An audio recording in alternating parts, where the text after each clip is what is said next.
Sr. Presidente, agora eu vou voltar então aos peritos imobiliários. Disse no princípio que ficou um pouco surpresa, eu acho que foram estas palavras, com a subjetividade das avaliações, qualquer coisa assim, mas eu digo-lhe, eu não fico surpresa, eu fico mesmo assustada, porque na verdade todo o sistema depende disto e nós ouvimos do princípio até ao fim toda a gente dizer não, há um perito avaliador que diz que aquilo vale isto e portanto vale isto.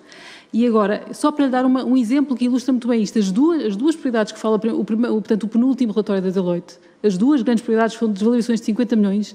Na primeira, que é o tal da artilharia 1, um perito avaliador diz que tinha 15 anos de duração para fazer o projeto com uma taxa de 5, e o segundo diz que são 7 anos com uma taxa de 8, para dar o mesmo valor. Portanto, isto não é a sociedade que diz qual é que é a duração, nem a taxa, é o perito que decide para dar o mesmo valor. Isto é uma coisa. Outra questão, relativamente à segunda propriedade que estava a falar, que é a do Rio Frio, também diz no relatório da Deloitte que foi o perito avaliador que disse que aquilo era uma propriedade agrícola, portanto, em vez dos 720 mil metros quadrados que a propriedade tinha para construir, passou a ter zero e começou-se a contar couves e batatas. Portanto, isto diz no relatório da Deloitte que foi o perito avaliador. Ou seja, eu estou só a levantar isto porque, assim, acho que é muito importante. O resultado desta comissão tem que ser operativo para a sociedade andar em frente. Genuinamente, é uma oportunidade de olhar ao espelho e pensar, vamos fazer melhor. E há aqui margem para crescer nos peritos avaliadores imobiliários. Até porque têm três associações diferentes, uma das quais, aliás, que é a que tem mais trabalho com o secretário-geral, que é o Carlos Calvário, o Dr. Carlos Calvário, ex-diretor do imobiliário do BES, é o secretário-geral da Associação de Avaliadores Imobiliários que tem mais mercado. Portanto, eu estou a ver este filme e estou a tentar perceber como é que nós conseguimos introduzir melhorias, e peço a sua ajuda, como é que nós conseguimos introduzir melhorias reais para que isto não seja assim. Há valores que são muito mais objetivos, nomeadamente o IMT. Porque não o IMT? Porque os peritos avaliadores, efetivamente, vão ao idealista, está a ver, vão perguntar uns aos outros os valores. Porque não introduzir alguns critérios que sejam efetivamente objetivos para não termos o sistema bancário todo assente nos peritos avaliadores que cada um dá a sua opinião sobre aquele valor. Portanto, gostava um pouco de saber a sua opinião sobre esta questão dos avaliadores imobiliários. Bom, muito obrigada pela pergunta e eu respondo-lhe não com uma resposta sobre os peritos avaliadores imobiliários, mas sobre a avaliação e valorização. E aí estou completamente de acordo consigo que há margens para melhorias, não é em Portugal, é em todo lado. Tivemos uma experiência agora durante a crise, pandémica, no que respeita precisamente à valorização dos fundos, e isto foi visto transversalmente a nível europeu. Eu tenho um conhecimento muito próximo, estava a liderar o grupo de trabalho da ESMA sobre esta matéria, e chegámos à conclusão de que todos sabemos ainda relativamente pouco sobre esta matéria. E aí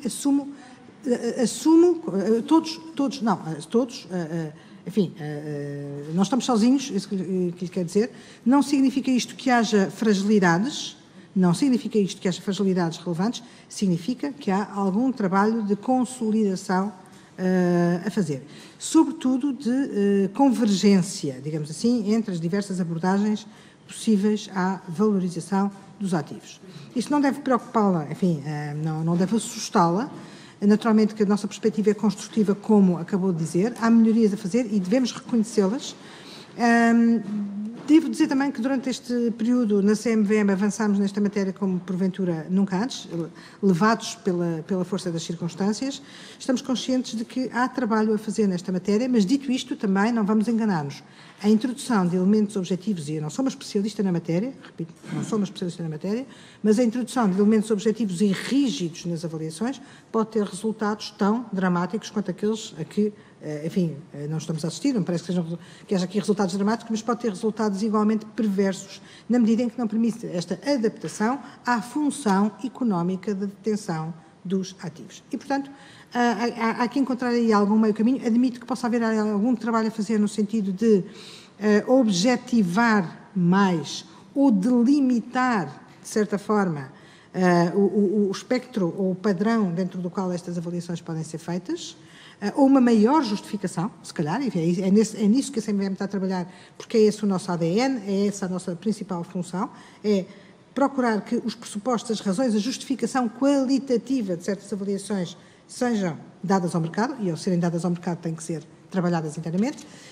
Admito, sim, que haja trabalho a fazer nessa matéria e desejável. Não vamos pensar que estamos no final do caminho nessa matéria, longe disso. Agora, não me parece que haja também todas essas razões para enormes preocupações. Devemos estar preocupados, como devemos estar preocupados com tudo aquilo que se relaciona com, desculpa a expressão, mexer no dinheiro dos outros. E, portanto, toda a atividade financeira no mercado financeiro é atividade fiduciária, em que há pessoas que são responsáveis por gerir da melhor forma o dinheiro que os outros lhes entregam e não há preocupação que chegue aqui. Toda é pequena. Completamente de acordo.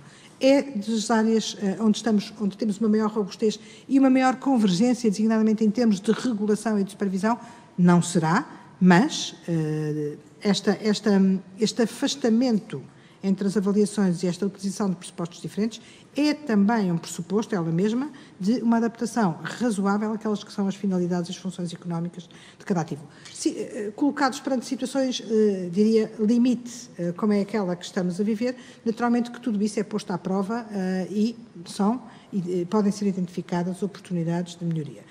Como é que eu posso ajudar? Como é que nos podemos ajudar uns aos outros? Esta conversa já é uma ajuda, diria eu, para todos nós, mas acho que devemos avançar com cautela, muito conhecimento e, portanto, não partir das conclusões e do medo que estas situações nos causam para atuações a quente, digamos assim, trabalhar e ver onde é que estão as principais razões de fragilidade ou de eventual vulnerabilidade ou de eventual risco para os investidores, para o erário público, para o que seja, e trabalhar cirurgicamente nessas avaliações. Como disse, o regime de avaliação de imóveis já foi alterado, eu não me recordo agora quando, mas talvez por volta de 2012, precisamente porque o regime de avaliação era inadequado. Havia 2 avaliadores que avaliavam como queriam e depois a entidade avaliava dentro daquele intervalo como lhe apetecesse. Portanto, se um dissesse 10 o outro dissesse 100, eles podiam avaliar a 99 ou a 11 e estava sempre bem.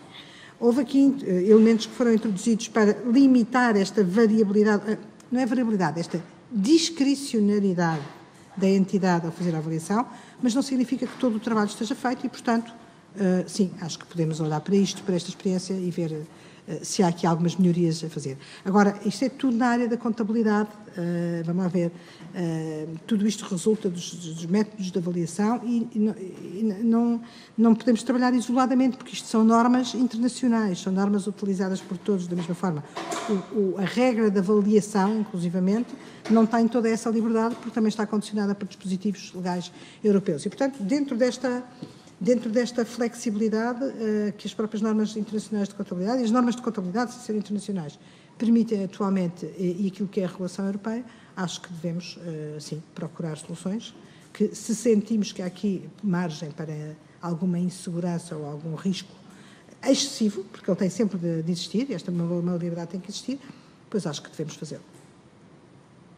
Então, só para esclarecer algumas notas, portanto, uma das coisas, obviamente aqui o IMT era orgânico, não é? Porque o IMT também refletia o mercado, tinha essa vantagem, não é? Portanto, se o IMT tivesse aqui, de alguma maneira, fosse introduzido nas avaliações, era um valor orgânico, que é um imposto sobre as transações, não é? Portanto, acabava por refletir um pouco o que é que era o próprio mercado. Isso é uma hipótese. Mas outra questão é o facto de realmente haver 3 associações com códigos deontológicos, porventura, diferentes, ou seja, cada uma tem o seu universo. Isto é outra preocupação, também podemos questionar se isto é o melhor caminho. Mas, acima de tudo, a questão aqui do susto é assim, já objetivamente, isto é o grande problema da crise de 2008 foi isto, portanto, objetivamente há grandes passos que foram dados, não há dúvida nenhuma, mas eu tenho a certeza que há aqui passos que ainda faltam dar, não estou aqui, e o susto neste caso específico é porque calha de sermos nós a pagar, nós, contribuintes, mais uma vez, é porque calha isso, não é? Portanto, ou seja, se fosse tudo uma atividade do banco em que os acionistas estavam confortáveis com isto e que não havia nenhum risco e que ninguém tivesse que pagar, não é o caso, ou seja, é por isso que nós estamos com este foco neste caso específico. Portanto, esta é que é a questão. Portanto, eu acho que vamos realmente continuar a trabalhar para ver o que é que nós conseguimos melhorar, porque, efetivamente, acima de tudo, é importante, diríamos sempre que é importante olhar ao espelho para andar em frente, e há aqui qualquer coisa que falta fazer. Posso só acrescentar uma nota? Compreendendo perfeitamente essa abordagem e concordando com ela parcialmente, deixe-me só dar uma nota, enfim, o susto de que fala, relacionado com o caso do novo banco, estamos a falar de um caso especial e, portanto, também devemos evitar a tentação de fazer regulação geral, abstrata para todos, com base num caso em que, como diz, bom, somos todos a pagar, mas nós, enfim, estamos a falar de regras que existem para os fundos de investimento em geral e os fundos de reestruturação em geral, e, portanto, é preciso aqui alguma cautela para, enfim, não tomar o... Esclareça-me só quando disse sabemos pouco, quem é que sabe pouco e sobre o quê? Quando disse há pouco, chegámos à conclusão que sabemos pouco. Não, sabemos pouco, enfim, se calhar foi uma expressão idiomática, mas uma expressão forçada. A valorização dos ativos dos fundos é alguma coisa sobre a qual os reguladores europeus que partilham a informação e trocam a informação e procuram estar coordenados e atuar de uma forma convergente, não têm até agora tido a oportunidade ou a capacidade, ou, enfim, ou a noção da importância de atuar nesse sentido. Há medidas já e atuações já previstas, devo dizer, nesta matéria, a nível da ESMA.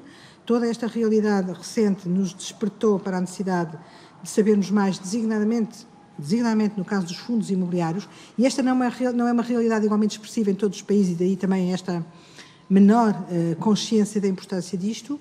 Quando digo que sabemos pouco daquilo que os outros fazem, ou seja, há aqui uma margem de, não é discricionariedade, mas de não convergência na atuação em concreto da supervisão, que vamos trabalhar no sentido de evoluir. Tornou-se evidente também a importância de novos bancos à parte e fundos de resolução à parte, a importância de, por exemplo, em situações de crise de liquidez dos fundos, percebemos como é que cada um faz a valorização.